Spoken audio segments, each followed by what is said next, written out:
श्री गजानन विजय ग्रंथ अध्याय 20. श्री गणेशाय नमः. जय जयाजी रुक्मिणीवरा, हे चंद्रभागा तटविहारा, देवा वरद पाणी धरा, दासगणूच्या मस्तकी तू भूपांचा भूपती, अवघेच आहे तुझ्या हाती.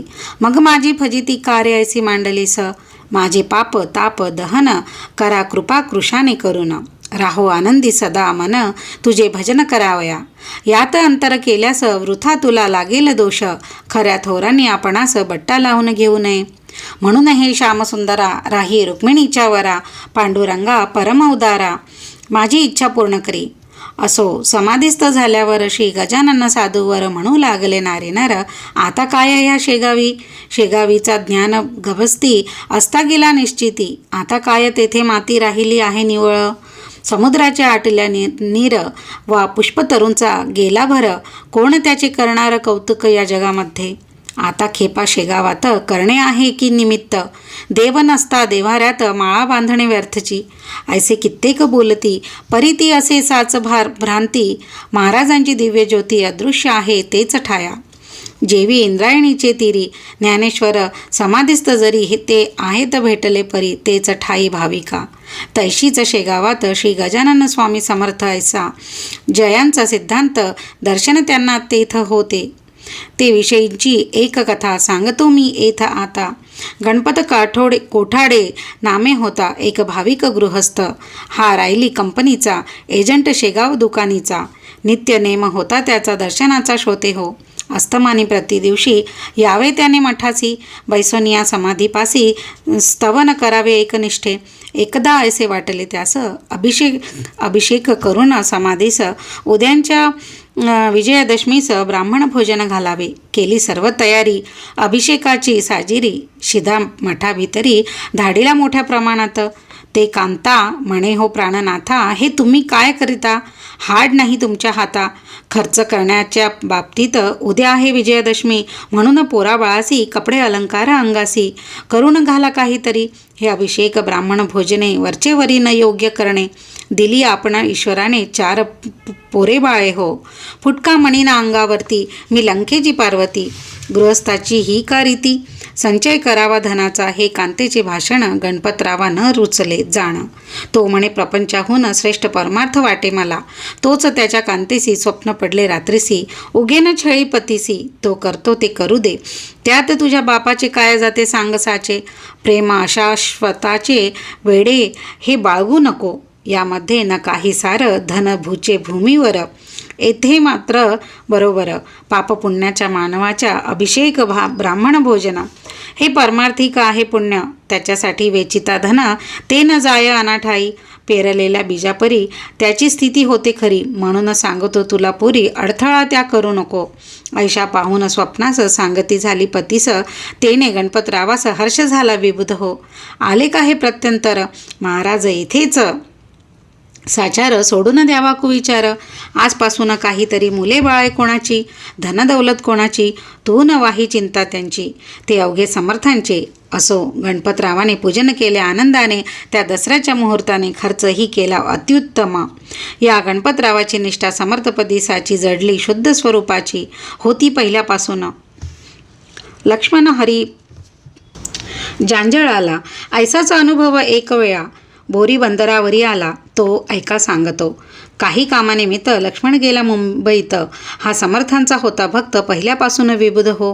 घरच्या काही कटकटीने वैताग त्याच्या घेतला मने, काही व्यापारासंबंधाने आला होता मुंबईच. असो बोरी बंदरावरी लक्ष्मण आला जाया घरी.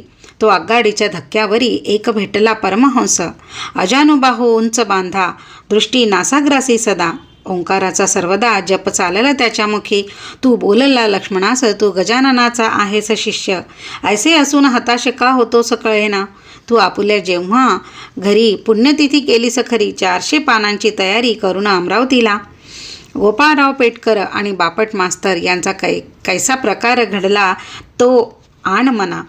पुत्र शोक बापटासी झाला असूनही प्रसादासी तो तुझ्या गेहासी आला होताना सांगते. पेटकराचे ब्राह्मण भले, सांग कशाने राहिले. अरे गजानन स्वामी गेले त्या उभयतांच्या स्वप्नात, उपदेश करून दोघास आणले होते प्रसादास, हे कैसे विसरलास. सांग मला येवे. खुणेच्या गोष्टी ऐकून साशंक झाला लक्ष्मण. म्हणे हा असावा कोण हे काही कळत नसे. लक्ष्मणे त्या संन्यासाला आदरे नमस्कार केला. तो पाहता पाहता गुप्त झाला बोरीबंदर स्टेशनासी. मग लक्ष्मण येऊन घरी वागू लागला पहिल्या परी. प्रतिवर्षी आपल्या घरी पुण्यतिथीचा प्रारंभ केला. अवधूत जयराम खेडकरासी राहित साहित गावासी भेटते झाले पुण्यराशी संन्याशाच्या वेशाने. मग एक माधव मार्तंड जोशी कळंब कसूर ग्रामासी आला मोजणी करावयासी जमिनीची शोते हो. हा सरकारी नोकर होता रेव्हेन्यू ऑफिसर. त्याचा गजानन साधूवर पूर्ण होता भरवसा. दिवसभर मोजणी केली पुढे त्यास इच्छा झाली अस्तमानाची समयाभली शेगावास जाण्याची. आज गुरुवारचा आहे दिन घेऊ समर्थांचे दर्शन ऐसा विचार करून आज्ञा केली शिपायाला. जोड आपुली वेगे दमणे जाऊ शेगावा लागोनी रात्र तेथे काढून येऊ सकाळी परत पुन्हा. तई तो शिपाई कुतुबुद्धीनं बोलला कर जोडून आभाळ आले भरून याचा विचार करावा. मन नदीला पाणी भले आहे थोडके आता आले पाही पाणी गढूळ झाले म्हणून केली विनंती. जोशी म्हणाले त्यावर अरे आता होऊ नदी पार जा दमणी करी तयार उगीच सबबीत जा सांगू नको. शिपायाने जोडीली दमणी आला लगेच घेऊनी. जोशी आत बैसूनी जाऊ लागले शेगावा.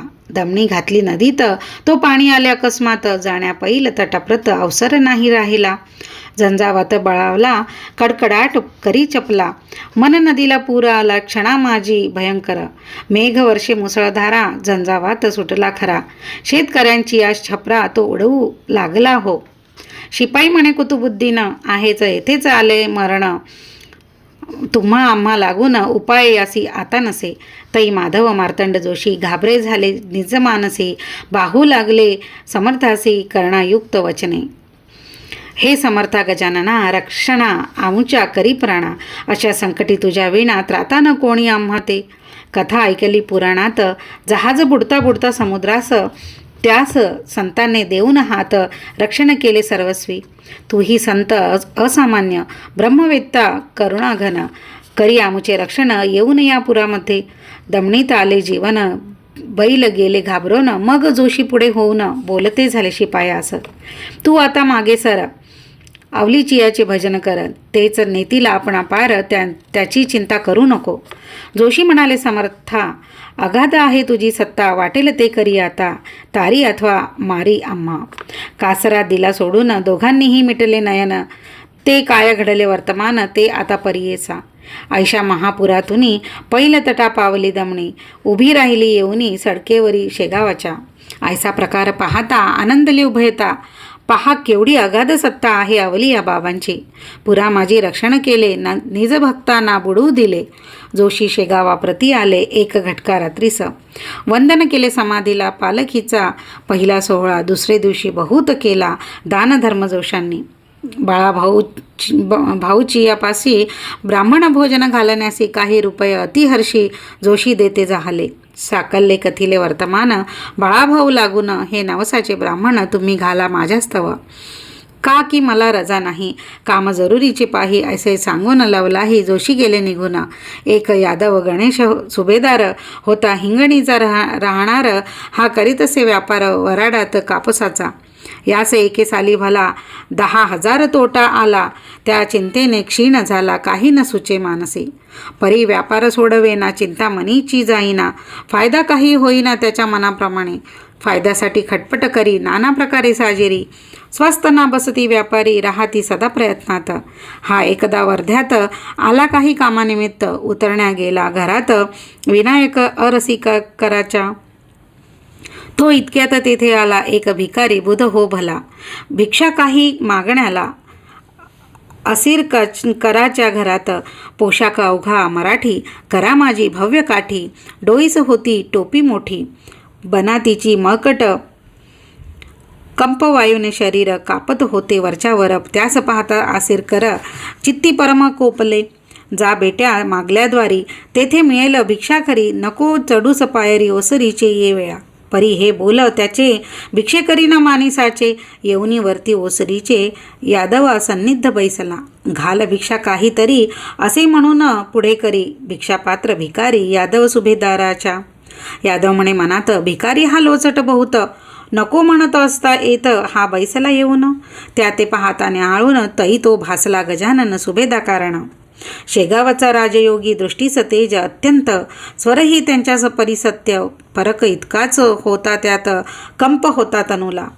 तेज मुद्रा बोलणे होते समर्थाप्रमाणे, ते पाहून ऐसे म्हणे सुभेदार निज चित्ती, हा जरी मानू गजानन तरी ते गेले समाधीस्थ होऊन.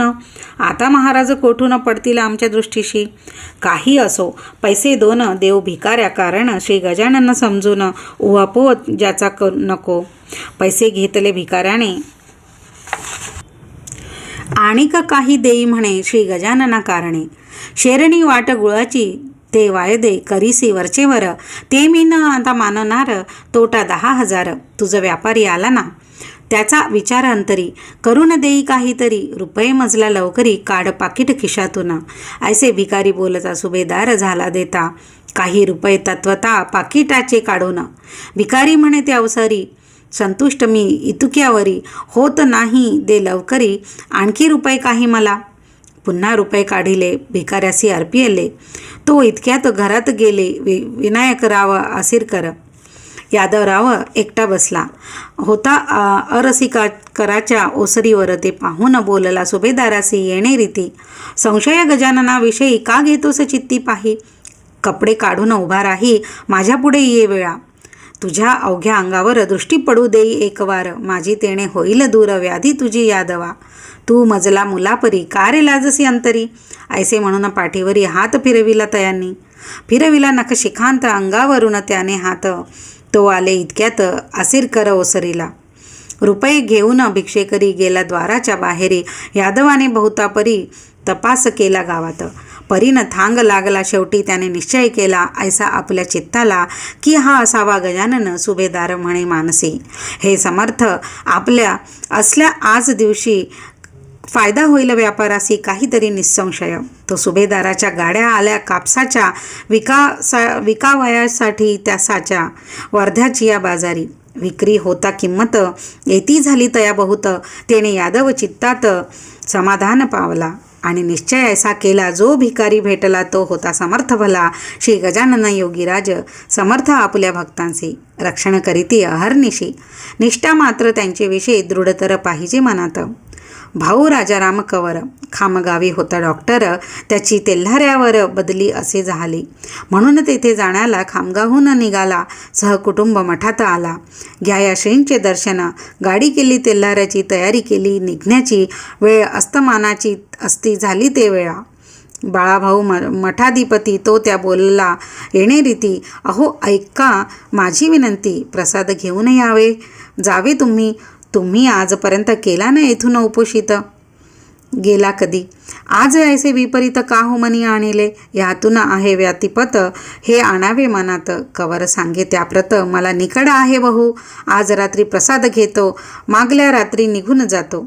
नसता आग्रह मला तो, तुम्ही न करा ये काळी. बोलल्याप्रमाणे निघाला तेल्हाऱ्याचे डॉक्टर भला. घेऊन मुला माणसाला दमणी माझी बसून. रात्र होती अंधारी महाभयंकर साजरी. वाटे निशा शोक करी निज पतीच्या वियोगे. तो चमत्कार ऐसा झाला, तेल्हाऱ्याचा रस्ता चुकला. कोणी न भेटे पंथाला, विचारावे कोणा जरी. गाडी अरुंद रस्त्यावर, कोणी दोन्ही बाजूस काटे फार. गाडी उभी काठावर एका भव्य तलावाच्या. म्हणता झाला गाडीवाला, साहेब रस्ता आहे चुकला. हे ऐकून कवराला आश्चर्य वाटले मानसी. खाली उतरून जो पाहता तो अवघे दिसले विपरीत अपशब्द बोलला बहुत तो त्या गाडीवाल्याला. तू तेल्हाऱ्याचा म्हणून तुझी गाडी केली जाणं, आडमार्गे आणून आम्हा केसे सोडिले. काय होतास दारू प्याला म्हणून हा रस्ता चुकला. वाट तुझ्या डोळ्याला दिसली कशी ना सांग मज. तेल्हाऱ्याचा रस्ता थोर, आम्ही हमेशा वाहतो साचार. मग आडमार्गावर गाडी कैसी आली तुझी. ऐसे कवर बोलता गाडीवाला जोडी हाता. का हो मजला शिव्या देता, म्यानं अपराध केला की. मी हमेशा भाडे करतो, तेल्हाऱ्याहून येथे येतो. वाटेल तेव्हा गाडी हाकतो, रस्ता अवघा माहीत मज. बैलही ना कुठे वळले, ते नीट येथेच आले. त्याला व पाहता स्तब्ध झाले, हा ना रस्ता तेल्हाऱ्याचा. मग कवर समजला मनात, हे समर्थांचे आहे कृत्य. प्रसाद घेतला विरहित, का की मी निघालो. बाळाभाऊंच्या विनंतीला मी नाही मान दिला, म्हणून माझा रस्ता चुकला. आता वाट गवसे कशी. हे भयंकर कानन, येथे मशी त्राता कोण गजानन. तूच वाचून रक्षण माझे कराया. तो तळ्याच्या दुसऱ्या बाजूला घांगरमाळाचा आवाज झाला. डॉक्टरांच्या कानी पडला. त्याने आला थोडा धीर. गाडीवाल्यासी म्हणे, कवर रस्ता नाही फार दूर, या चाहुलीचा सुमार धरून गाडी हाण आता. ते त्याने ऐकिले. काट्या कुट्यामधून नेले, नीट रस्त्याला लाविले. या आपल्या गाडीस हमरस्ता लागता भली. डॉक्टराने चौकशी केली, तो ऐशापरी समजली गोष्ट त्या कवराते. हे शेगावाची शिवार आहे अजून साचार. मग म्हणाला डॉक्टर, चाल शेगावी परत आता. सूर्योदयाच्या समयाला शेगावासी कवर आला. वृत्तांत बाळाभाऊला केला सर्व निवेदन. मग बाळाभाऊ म्हणाले, हेच आज बरे झाले. व्यातीपतीनं जाऊ दिले. समर्थांनी तुम्हाच आज प्रसाद ग्रहण करा. उद्या जाहो तेल्लारा, करू नये कधीच खरा प्रसादाचा इन्कार. समर्थांची तुम्ही भक्त, म्हणून तुम्हा आणिले परत. मानवाचे अवघे बेत सिद्धीस जाणे अशक्य. संतांच्या जे असेल मनी, तेच येईल घडोनी. भरवसा त्यांचे चरणी ठेवून स्वस्थ असावे. दुसरे दिवशी प्रसादासी घेऊन गेला तेल्हारासी. आता पुढील गोष्टीसी अवधान द्यावे श्रवणाते. एक रतनसा नामे नर, होता जातीने भावसार. तयाचा मुलगा दिनकर होता 1 वर्षाचा. त्यासी सोबणीचा रोग झाला. कोणी म्हणती सटावला. बालक अवघा सुकून गेला. रक्त न राहिले अंगात. दिसू लागली अवघी हाडे, वरती नुसते कातडे. वैद्य आणले बडे परी न झाला उपयोग. मुलगे रडता राहीना, दूध पाणी घेईना. ज्वर मुळीच सोडीना, पहा तयाच्या तनुते. वैद्य म्हणती रतनसासी, आता औषध नाही देई यासी. हा तुझ्या हातासी लागणे आहे अशक्य. शक्य अशक्य विचार सुज्ञे करावा निरंतर. उगीच पूल सागरावर बांधावया जाऊ नये. ऐसे ऐकून रतनसा रडू लागला ढसाढसा. शेवटी विचार त्याने ऐसा केला आपल्या मनासी, एवी तेवी मरते पोर. माझे आता साचार पाहू कवर. करून एक वार उपाय हा शेवटचा. दिनकराचा अंतकाळ आला होता अति जवळ. घरची माणसे सकळ लागली श्रोते रडावया. हातपाय गार झाले, नेत्र तेज मंदावले. मनगटाचे सोडिले ठिकाण पहा नाड्यांनी. ऐशा स्थिती माझारी रतनसाने पुत्र करी घेऊन ठेविला असे द्वारी. नेऊन या समर्थांच्या आणि केला त्यासी नवस. पुत्र माझा उठल्यास शेरणी वाटीन तुम्हास मी 5 रुपयांची. तुम्ही पावले अवघ्याला, त्याचा अनुभव द्यावा मला. मीही आहे आपुला, माझी उपेक्षा करू नका. माझे मूल द्वारात तुझ्या जरी झाले मृत, तरी अवघ्या वरडात तुझी होईल नाचक्की. अमृतापरी तुझे चरण आले सांगत आम्हाजन. हे स्वामी गजानन, कृपा करा या बाला. पुत्र न माझा ठरला उठला जरी, मी डोके फोडीन पायावरी. तुझ्या आज निर्धारी ऐसा निश्चय मनीचा. अमृततुल्य तुझी दृष्टी, त्याची करावी आज वृष्टी. नको करूस मला कष्टी, महापुरुषा गजानना. त्यास काही वेळ झाला, तो प्रकार ऐसा घडून आला. मुला हातपायाला हालावया लागले. नाडी आली ठिकाणी, रुदन करू लागले जणी. तो प्रकार पाहुनी लोक सारे आनंदले. समर्थ कृपा झाल्यावर राहील कोठून त्या दर. सूर्याची या समोर तमाचा तो पाड नसे. दिनकर थोडे दिवसात होता झाला पूर्ववत. नवस असला श्रद्धायुक्त तो फळे हा न्याय असे. दादा कोल्हटकरांचा पुत्र राजा नावाचा आहे. प्रसाद समर्थांचा संतकृपा अमोल खरी. कन्या रामचंद्र पाटलाची. चंद्रभागा नावाची. ज्वान 18 वर्षाची. लाडेगाव सासरजीचे. ही असता गरोदर, प्रसंगाला दुर्धर. प्रसूतीची वेळ फार कठीण स्त्री जातीला. लाडेगावाहून माहेरी चंद्रभागा आली खरी. प्रसूतीस्तव निर्धारी जनरीतीप्रमाणे. मोठ्या कष्टाने प्रसूती झाली तिची निश्चिती. तोच चंद्रभागेवरती ज्वरे अंमल बसविला. तो होता नवज्वर. थकून गेले डॉक्टर. औषध उपचार केले फार आपल्या मुलीस पाटलांनी.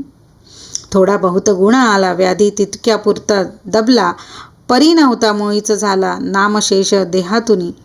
चंद्रभागा आजारी पडू लागली वरच्यावरी. एकदा अकोल्या नेले खरी. औषध तिला द्यावया. वैद्य विधाने नाना करीती. कोणी नळ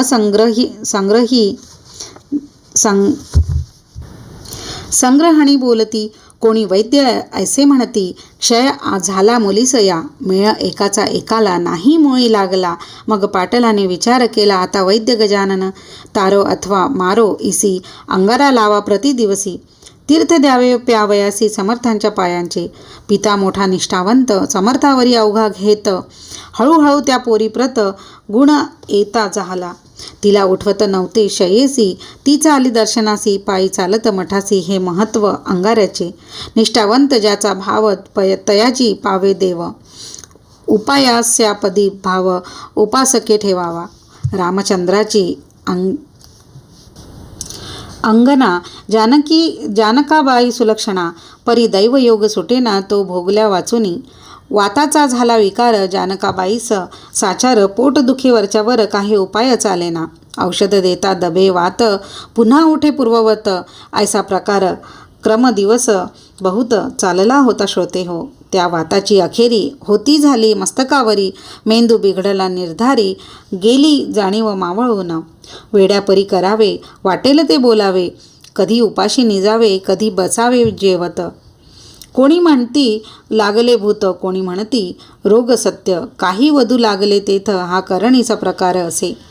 का की जितके असती जमेदार त्यांचे असते वाकडे फार. दुबळा आपला दावी जोर. चेटुक करणी करुनिया. औषध उपाय बहुत केले जाणतेही आणविले. गंडे बहुत बांधिले करी जानकाबाईच्या.